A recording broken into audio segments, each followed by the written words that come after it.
Hello दोस्तों, तो कैसे हैं आप। उम्मीद है आप सब स्वस्थ होंगे, मस्त होंगे और ज़बरदस्त होंगे। आज हम शुरू करते हैं सक्रियता श्रेणी के बारे में। सक्रियता श्रेणी क्या होती है उसे समझाइए। और सक्रियता श्रेणी 2024 में ये प्रश्न बोर्ड एग्जाम में पूछा गया है। क्या है वो प्रश्न, देखिएगा। सक्रियता श्रेणी को समझाइए तथा इसका एक उपयोग भी लिखिए। 2024 में आया हुआ क्वेश्चन है ये, तो लिखेंगे।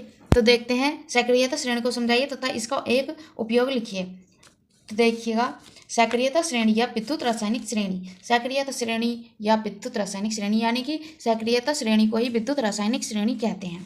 तो इसका आंसर लिखेंगे, अभिक्रियाशीलता के आधार पर घटते हुए क्रम में व्यवस्थित सामान्य धातुओं की सूची को सक्रियता श्रेणी कहते हैं। एक बार दोबारा रिपीट करेंगे।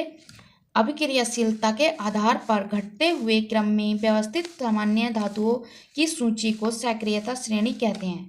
यह श्रेणी निम्न प्रकार है यह श्रेणी। देखिए, श्रेणी का चित्र मैंने नीचे बनाया है, उम्मीद है आपको समझ आएगा। तो पढ़ते हैं, यह है सक्रियता श्रेणी का चित्र। सक्रियता श्रेणी तत्वों के संकेत, तत्वों के नाम और उनकी सक्रियता। तो देखेंगे, यह है यहाँ पर हाइड्रोजन, यह हमारा हाइड्रोजन है। और इससे ऊपर की जो धातुएं हैं, ये धातु हाइड्रोजन से अधिक क्रियाशील हैं। हाइड्रोजन से ऊपर की धातु जो है वो हाइड्रोजन से अधिक क्रियाशील हैं, और हाइड्रोजन से नीचे की जो धातु है वो हाइड्रोजन से कम क्रियाशील हैं। हाइड्रोजन से नीचे की धातुएं हाइड्रोजन से कम क्रियाशील हैं। तो देखते हैं कौन कौन सी धातुएं। K potassium, N sodium, C calcium, M magnesium, aluminium, zinc, iron, lead. Hydrogen और हाइड्रोजन से नीचे की जो कि कम क्रियाशीलता वाली धातुएं होती हैं, जैसे copper, Hg, mercury, Ag, silver, Au, gold यानी सोना। उनकी सक्रियता, मतलब इनकी सक्रियता के बारे में जानेंगे। सबसे अधिक सक्रिय धातु या सर्वाधिक अभिक्रियाशील धातु, जो ऊपर की धातुएं होती हैं वो सर्वाधिक सक्रिय धातु होती हैं, यानी कि सर्वाधिक अभिक्रियाशील धातु होती हैं। और जैसे ही ये नीचे को आती चली जाती हैं, इनकी सक्रियता घटती चली जाती है।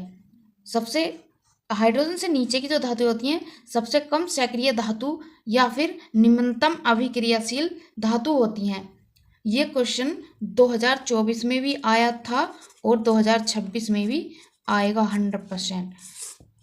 तो उम्मीद है आपको समझ आया होगा। और इसमें पूछ रहा है तथा इसका एक उपयोग भी लिखिए। इसके उपयोग लिखते हैं।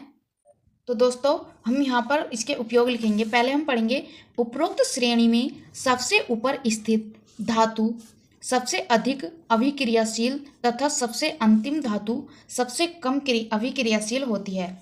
यानी कि हाइड्रोजन से ऊपर की जो धातुएं होती हैं वो सर्वाधिक क्रियाशील होती हैं, और हाइड्रोजन से नीचे की जो धातुएं होती हैं वो बहुत कम, वो क्रियाशील नहीं होती हैं। अब हम पढ़ेंगे प्रमुख उपयोग, सक्रियता श्रेणी के प्रमुख उपयोग। सक्रियता श्रेणी के प्रमुख उपयोग क्या हैं, देखिएगा। नंबर 1, इसकी सहायता से विभिन्न धातुओं द्वारा अम्लों में से हाइड्रोजन विस्थापन कर पाने की क्षमता की जानकारी प्राप्त होती है। विस्थापन यानी कि हटाना। अम्लों में से हाइड्रोजन विस्थापन करने की, यानी कि अम्लों में से हाइड्रोजन को हटाने की क्षमता की जानकारी प्राप्त होती है।